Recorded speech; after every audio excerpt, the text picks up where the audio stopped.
Hi everyone, this is Sonia Lal. Welcome to the interview series, Your Child's Best Future, How to Get Your Child into a Top College and Set for a Happy, Successful Life. We're doing this interview series to learn from experts who can bring clarity to the college admissions process for high school students and their parents. Today we have Brannon Boyd, president of the College Money Guys, joining us. The College Money Guide specializes in helping clients qualify for financial aid regardless of their income level.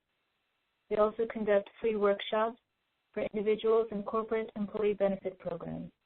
Welcome, Brannon. Tell us a little bit about how you got into the field. Yeah, tell us a little bit about how you got into the field.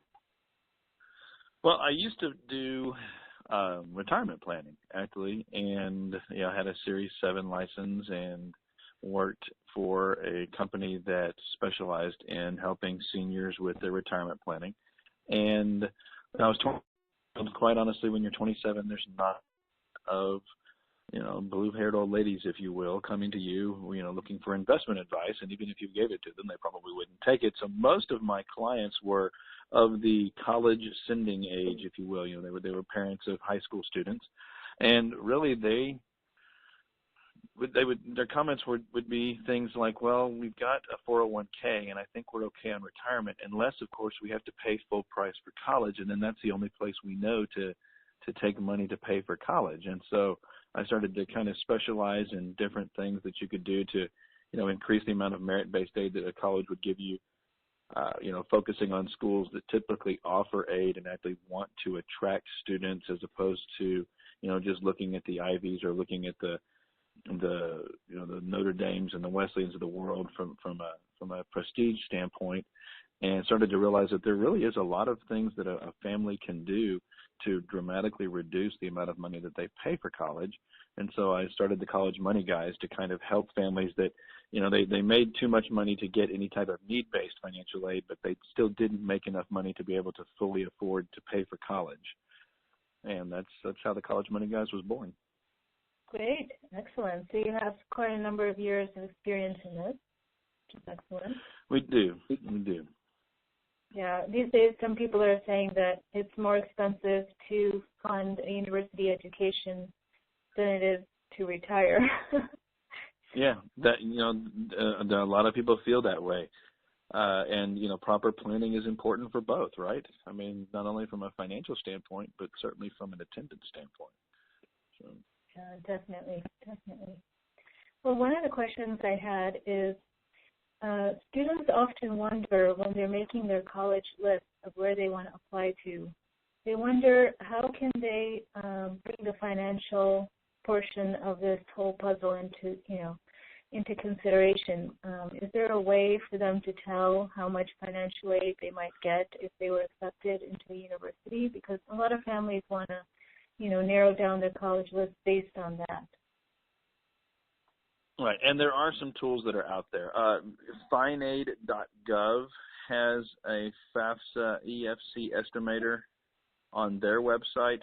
Federally mandated now by law, every college has to have a cost estimator on their website that kind of lets you know, based on your grades, based on your family's income, roughly how much aid you can expect. And they differ in their accuracy to a great extent. And so typically you're going to find that the more questions that the college cost estimator on the college's website is asking you, the more accurate the information is going to be. There are some, because frankly, they're written by software vendors, right, and then they're sold to the university to plug into their website. And so depending on the vendor, you're going to get either very accurate information or you're going to get really lousy information. And so you can typically tell by the number of questions that are being asked as to how accurate the information will be.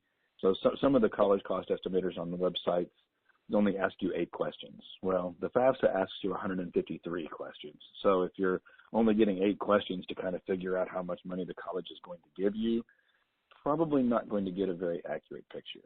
And so, but that is one source. Again, you can go, there are several FAFSA estimators on there. And in fact, you can go to the FAFSA's website, and FAFSA has an EFC estimator on their website that a family can fill out and give them an idea of how much need-based aid they'll be qualified for based on their expected family contribution. So there are ways to find that information out without having to file your FAFSA. Fortunately for us, this year the Department of Education has made the FAFSA available in October as opposed to January. So now a family can actually file their FAFSA using their prior year's tax return and come up with an EFC, and now they can go based on that EFC and start looking at what the need eligibility is at different colleges and universities that they may have an interest. Great. Okay, so that's a change in the way things have been done in the past. Yeah, it's brand new for 2016, 2017. So seniors that are graduating in 2017 will be able to file their FAFSA in October of 2016. So, to determine expected family contribution, the federal government now requires that every college have a cost estimator on their website. The unfortunate reality there is, they're provided by vendors. So software companies are writing this software and then selling them to the colleges because of the federal requirement, and not all cost estimators are created equal. So as a good rule of thumb, if you get onto a college's website and you're looking at their cost estimator, and it's only 8 questions that they're asking you before they're determining how much aid you can expect to receive, you're probably not going to get a very accurate number. The FAFSA is 153 questions, this was last I checked. And so if the college is only asking you 8 and then giving you a number as to how much aid you can expect, and the FAFSA is asking you 153 to tell you how much aid you can expect, you can see there's going to be some disparity between those two numbers. So generally speaking, the more questions that are being asked, cost estimator is going to be from an accuracy standpoint. So that's one thing you can do. You can also go to finaid.org. Finaid.org has an EFC estimator on their website. And you can go to the FAFSA's website at fafsa.ed.gov, and they have an EFC estimator that you can fill out a limited number of questions, and they'll give you a pretty good idea of what your EFC is, and then you can just plug that into the financial aid formula. So you just take the cost of attendance and you subtract the expected family contribution, and that will give you your aid eligibility. Okay. So that's how they determine who needs financial aid at college. Right, and that's how need-based aid is determined, right? And so once you have that expected family contribution number, you're really not finished, because there's a couple of other factors that are going to go into how much money the school will actually give you, right? So your aid eligibility is how much you're eligible for, but not every college is going to meet your eligibility at 100%. So it's important to find out, of the money that you say I'm going to get, or that you say I'm eligible for, how much are you actually going to give me, right? So what percentage, let's say I've got $20,000 worth of aid eligibility, that's great, but if you're only going to meet that at 50%, that means you're only going to give me $10,000, right, even though I'm eligible for 20. Right. By the same token, you may find that the aid that you're eligible for is only going to come to you in the form of a loan, and that may or may not do you any good. And so you really want to focus on schools that meet a very high percentage of your eligibility and that are going to meet that with free money in the form of grants and scholarships. Okay. Is there any way to tell that ahead of time? Well, there's research you can do. There's a couple of publications out there. I like Peterson's. Peterson's College Money Handbook lists information. The College Hyper Handbook has that information in it as well. If a college is good about meeting a high percentage of need, they will typically tell you or put that information on their website. You can certainly call and ask. And then there's other resources out there that will give you the information online. College Prowler has that information on there. Unigo can tell you as well. Some of these are subscription services, and for almost all of them you have to register, but the information is available online, and it tends to be fairly accurate. So we use Unigo here at our office. So. Oh, okay. Great. So these are some online tools that families can use when they're trying to estimate how much financial aid they would get from the university. There are. There's several available. A Google search will bring them up. One of the things you do not want to rely on is what the financial aid office is telling you, or what the admissions office is telling you from a marketing standpoint. Because Kurt Gerdicke, who's on my team, he was the assistant director at Rice University there from the admissions department, and he'll tell you that a lot of these colleges, no offense to them, but they will pretty much tell you what you want to hear in order to get you to apply, right? So you take what the admissions office is telling you about financial aid with a grain of salt, and do the research yourself, because you don't want to end up with an unpleasant surprise once you receive your aid award. Okay, so far we've been talking about need-based aid, right? One question I have for you is there anything, like, if you make over a certain amount of money, whether it's $100,000, $200,000, is there anything like that where you wouldn't qualify for financial aid? Well, that's going to purely depend on the school.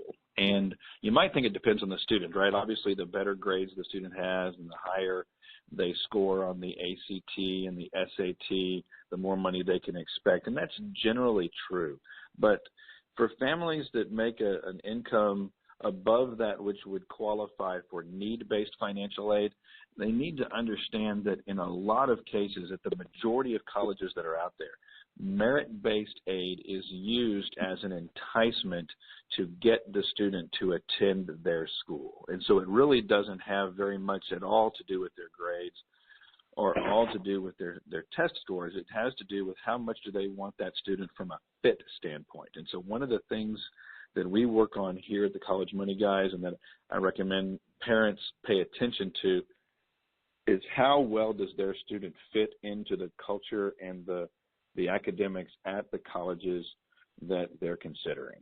Because you'll find that the better the student fits at the college, the more money the college will typically offer in the form of merit-based scholarships, purely because they recognize that student is a good fit and will be successful at their school.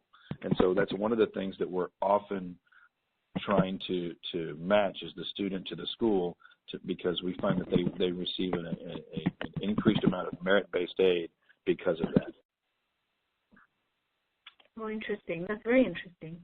Yeah, I've heard people talk about how, if you have over 30 on your ACT, you're qualified for more merit scholarships and so forth. But from what you're saying, it sounds like a lot of that is based on the good fit rather than pure academics. Yeah, a lot of that is, and you'll find, like, if you go to a college's website, a lot of times they'll have a matrix on their website on the financial aid section that shows you a range, right? So if you have an ACT score of 30, you qualify for the Presidential Gold Scholarship, which is from $8,000 to $16,000 a year, right? Well, depending on how well you fit and how badly that college wants you as a student is going to depend on whether you're getting the $8,000 side of that coin or the $16,000 side of that coin, right? So the better a fit you are, the more money you can expect. And that's why colleges give you a range, because we see students, they apply here in Texas to schools, and we'll have 15 of our students will be applying to the same college, and their scholarship range will be all over the board, even though they have the exact same test scores, just because of, the college wants this one more than they want that one. And so you can use that to your advantage when you're applying to colleges, and you can use it to your advantages when you're negotiating with colleges. That brings up a question that I get asked often, which is, sometimes colleges will ask on the application, will you be applying for financial aid? And, parents and students, they don't know what to say, because it's confusing whether the admissions office is connected to the financial aid office, or, is admission going to be based on ability to pay? Those are some of the questions that come up. Right, and that goes to whether the college is need blind. I do this for a living, and I own a company that specializes in helping families get free money from a college, right? And I will tell you, and they'll deny this until they're blue in the face, but I will tell you, having done this since 2004, that the colleges absolutely equate their admissions policy to how much financial aid they have available for a particular student or group of students. And so even though they claim to be need blind, I can assure you that how much scholarship is being offered is tied to an admissions decision. It may not be tied to, well, if we have to offer them aid, we don't want to admit them, but it can certainly be tied the other way, whereas, well, we have to admit them because they meet the qualifications, but we don't really want them to attend, so let's not offer them any aid and hope they go somewhere else. And so we find that happens quite often. I will tell your parents that the answer to will you be applying for financial aid should always be yes, because in a world where college can cost up to $70,000 a year, you don't need to be focusing on, I have to go to this particular school. You need to be focusing on, I need to put money into my retirement account, and my kid is going to get a job based on how well he does in school and what his area of interest is, not necessarily, or actually probably not at all, based on where he graduates. And so we tell our parents all the time, you know, it doesn't really matter where you get your undergraduate degree these days. The important thing is that you don't have to rob your retirement or rob your retirement contributions to pay for it, right?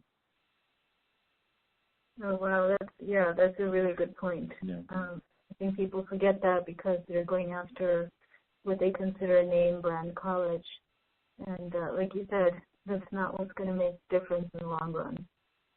So, right. Yeah. And if you look at incomes based on what the colleges are reporting for graduates, you'll see that quite often an inexpensive private school or an inexpensive state school has just as much earning potential for their graduates as does a very well-known name brand school here in the United States. And so, quite often we'll send students to Schreiner or to Concordia. These are lesser-known colleges here in Texas.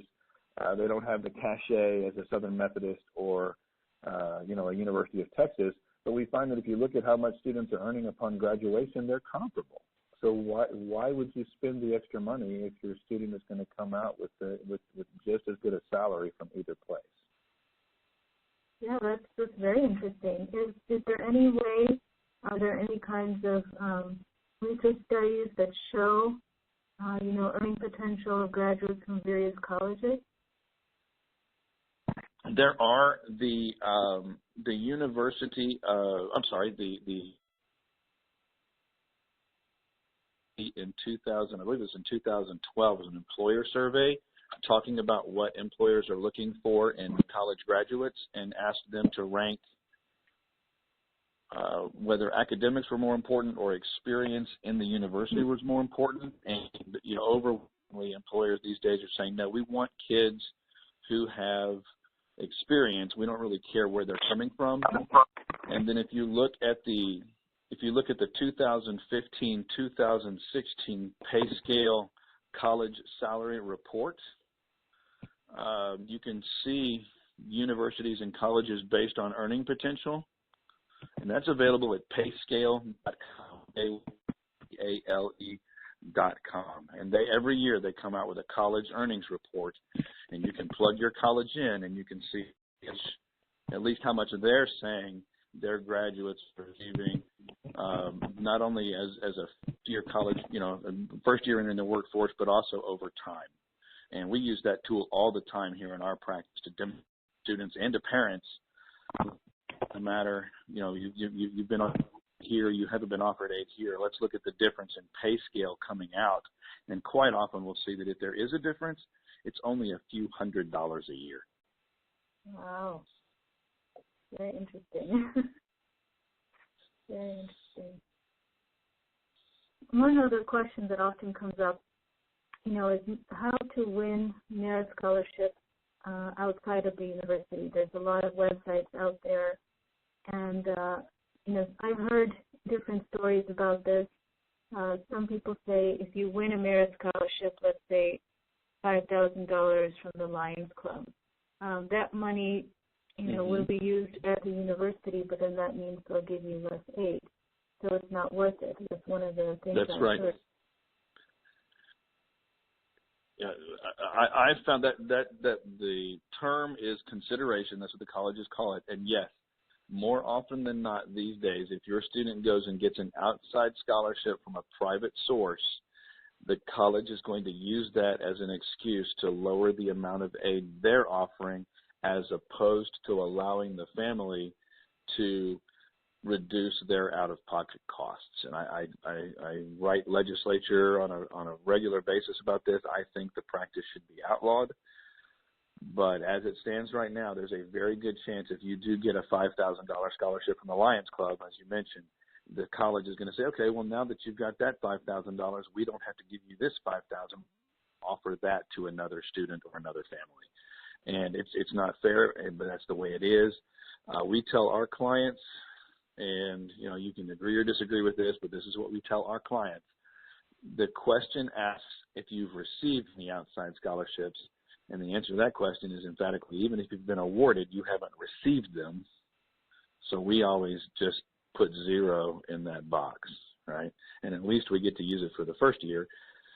Since most scholarships are from year to, they have to be renewed every year, so there's no guarantee that you're going to have the same scholarship every year.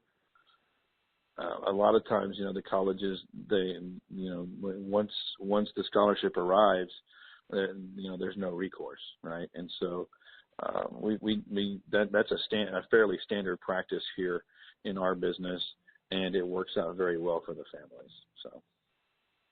Oh, interesting. I certainly wouldn't commit fraud or lie on the application, but I definitely, if you haven't received the scholarship and the question is asking you if you've received any scholarships, I would tell them I haven't. So. Well, do you recommend students look for outside scholarships? We don't do it here. We have resources available if the student wants to look for outside scholarships, but I would tell you that because of the individual eligibility for outside scholarships being less than 0.1%, because your chances of getting one, according to the National Scholarship Providers Association, are like 1 in 400 anyway, your time is better spent researching colleges and universities and finding out what kind of award packages they offer, because typically you'll find that about 30% of the financial aid available nationwide is already sitting at the college that your student wants to attend. And it's just a matter of figuring out which colleges have that money and which colleges tend to offer that money to students like your student and to families with your particular financial situation. And you could do the research. That's what all we do for our clients is that research. So, and it can certainly be done on your own. If there are community service workshops in almost every major city in the United States where this information is shared. I would recommend attending one of those at a local library or community center. Some of them are sales presentations, so you kind of watch out. But like we do presentations here in Houston, where our office is located, about once every 2 or 3 months, and those are strictly community service workshops. Right? The joke is they're not court-ordered community service; they're just community service. But there's no selling going on. We're not trying to pitch our services. We're just trying to help families figure out how they're going to pay for college. Great, that's wonderful. I'm wondering, when you help families, do you also help them fill out the FAFSA or the CSS profile? We do. In fact, we do that just like a CPA would do your tax return for you. We do our family's FAFSAs for them. They're confusing in a lot of cases. They're difficult, and there are. Well, just as an example, if you're filling out the FAFSA and your child, let's say that you have a child who's is a junior, okay, and you're filling out the FAFSA as a junior, well, let's say they're 17 years old and they had a summer job working as a lifeguard, and so they have $2,000 in their checking account, right? Well, you would list that as a student asset because it's their checking account, right?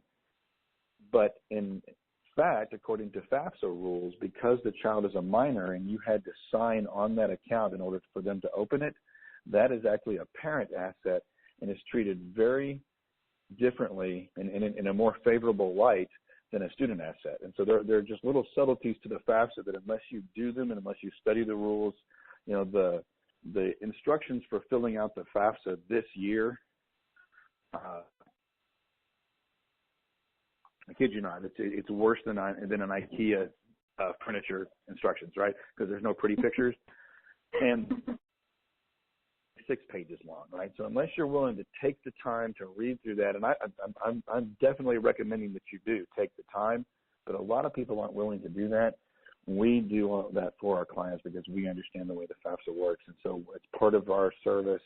We don't charge for it; it just comes included with our services. We go ahead and we do all the financial aid forms for all of our clients. Okay. Do you have any tips on student loans or parent loans, whether you should take them out or not, or where you should get them, those kinds of things? Well, and I mean, it depends on the loan. I will tell you, I am not a fan of the Parent Plus loan. 4.272 origination. If you're taking let's say that you're sending your child to a $50,000 a year school and they've given you $20,000 worth of aid, you're borrowing $30,000 on a Parent Plus loan. I mean, if you're looking at almost 5% of that $30,000 going in the form of origination fee, that's $1,200. Well, it's almost $1,300. It's $1,281 actually. So it's almost $1,300 in fees alone that the college is charging. Is that origination fee goes to the school. So of course the school has a vested interest in offering you that money, because if you take that loan, the school's going to get $1,300 just for offering it to you, right? So it's a huge source of revenue for the colleges and universities. And then you're going to pay roughly 6.8% on that loan. There are a lot cheaper loans out there than 6.8%. And so we try to avoid plus loans whenever possible. Sometimes they're a family's only choice, and we understand that.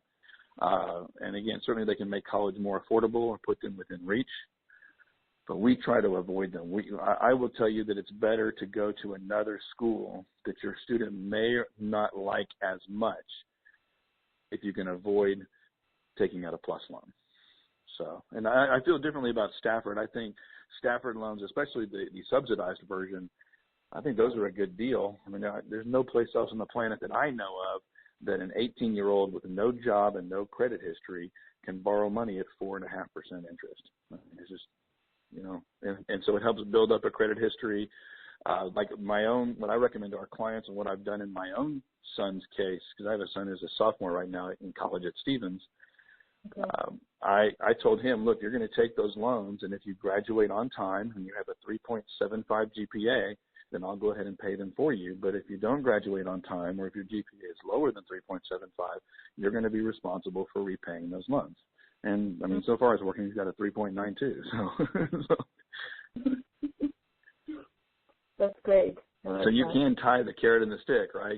So, but I've heard of situations where, a family, goes to buy a house, and she's got a credit history because she took student loans, and he doesn't have a credit history because his family paid for college and he didn't take any loans, and so now they don't want him on the note because he doesn't have any credit.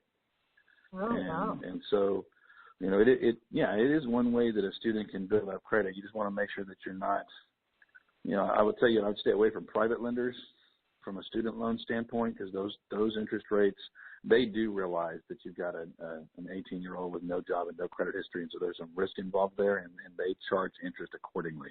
So we very rarely would we recommend a private student loan to one of our clients.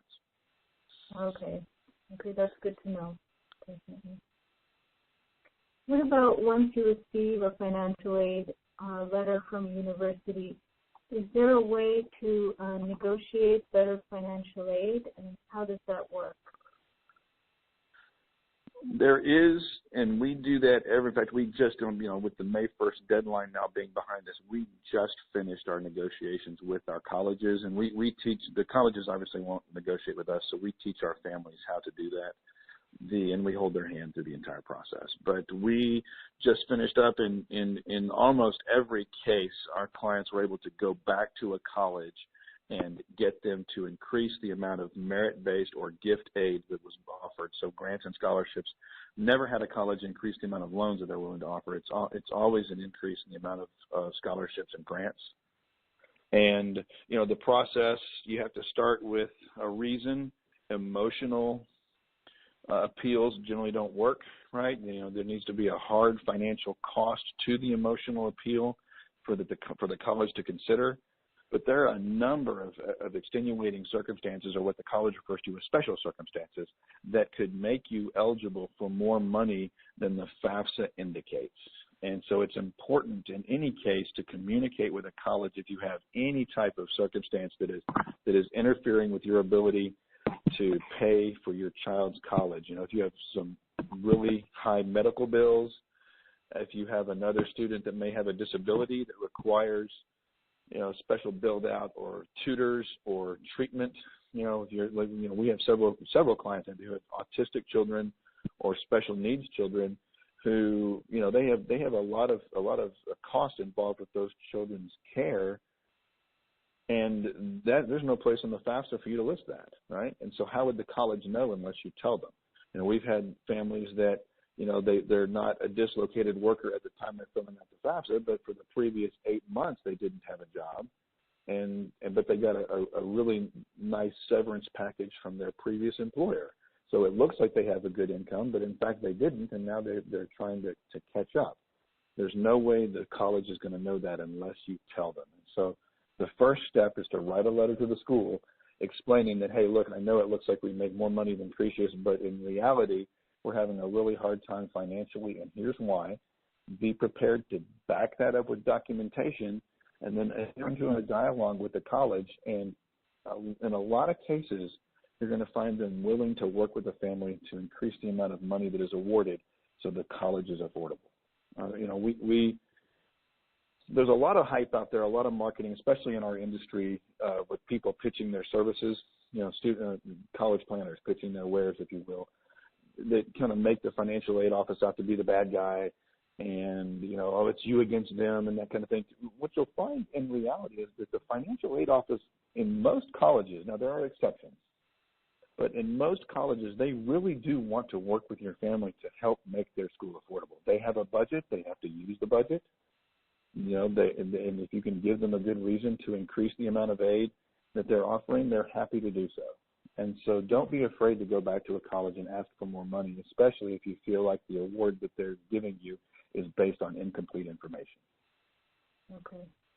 Yeah, that's very interesting. And that would be done in writing, not by phone call or trying to meet them in person. That's right. Yeah. We always do it in writing. Now, there is something to be said for meeting them in person, but it's always good to give them a heads up in writing. And it's important, and this is very important, do not ever use the term negotiate, right? Because that's not real. I mean, even though that's the parlance and that's what we're doing, the colleges don't care for that term. So you want to use words like appeal or review or reevaluate, because negotiation to a college is very distasteful. It makes them feel like you're treating them like a car dealership, and so you don't ever want to use that term. But certainly that's what you're doing. But you've got to have a reason. Now the reason might be I have a much better award from another college. Right. And that's a very valid reason. So if you have another school that your student is not as enamored with, offering you a lot more money, it's okay to go back to their first choice school and say, hey, look, you're her first choice. if we can get this to work from a financial standpoint, we really want to send her. But we've got this award over here from this other school that's, you know, comparable to yours, and we can't ignore that. I mean, you know, from a fiscal responsibility standpoint, if we can't come to some kind of an agreement, we're going to send her over here because it's $20,000 a year cheaper. Right? There's nothing wrong with saying that as long as you're being polite and respectful. Okay. And that all has to be done by May 1st, right, before you make your decision? All has to be done by May 1st. Now, we have had several cases over the years where a family was in the process of reevaluating or appealing their award, and we went past the May 1st deadline, and that was just fine. So so in most cases, or in usual cases, if you're in negotiation with the college and you go past the May 1st deadline, you're gonna be okay. But make sure that they realize that you know you're past the May 1st deadline and ask for an extension. Don't just give you an extension. You need to formally ask for one. Be prepared. It's generally only going to be a 2 or 3 day leeway. You're not going to get an extra 2 weeks. Okay. Right? So be prepared for that. And it's certainly something you should communicate with the college on. But May 1st is typically the deadline, but we have had several cases where, because we were trying to get the numbers worked out with the school, they were willing to extend the acceptance deadline past May 1st. Okay, great. That's very useful to know. Any tax breaks or any other common tips you would like to share with us? Well, you know, of course, there are the standard tax breaks. You know, the lifetime learning credit is good. There's also, you know, there's a deduction for student loan interest if your family qualifies, and for which the family either qualifies or does not qualify based on how much they earn. So unfortunately, there's no general blanket deduction for college anymore, right? It's all based on income. But certainly you should go to the Department of Education's website, go to studentaid.gov, go to the IRS publication 970, that outlines all of the deductions and credits available for higher education. And you know, we keep a copy in every one of our offices here, and we're always using applying the test to our clients' income to see what they qualify for, if anything. You know, unfortunately, it's Congress giveth and Congress taketh away, right? So they give it to you until you get to a certain income level, and then now you're disqualified. And so it's important to check. And certainly, if you have any CPA worth of salt, he can help you out with that as well. We have a CPA and a tax on our team. Sure that we're doing everything possible to get our clients every dollar. Yeah. So. Excellent. Wonderful. Where can people go to learn more about your services? Certainly, they can go to our website, which is collegemoneyguys.com. If they go to College Money for Texans, they can say if they're in the Houston metropolitan area, certainly welcome to go to College Money for Texans, and that's where you can register for one of our free workshops. And then they're happy to or welcome to call our office or send us an email. The office number is on the website, and the email is info at thecollegemoneyguides.com. So I'm happy to answer as many questions as we can. Great. Thank you so much, Brandon. It's been wonderful to have you on the call. You're so welcome. Yeah, you did a lot of. It's been my pleasure. I'm sure all the listeners will be very grateful. Thank you so much. All right. You're very welcome.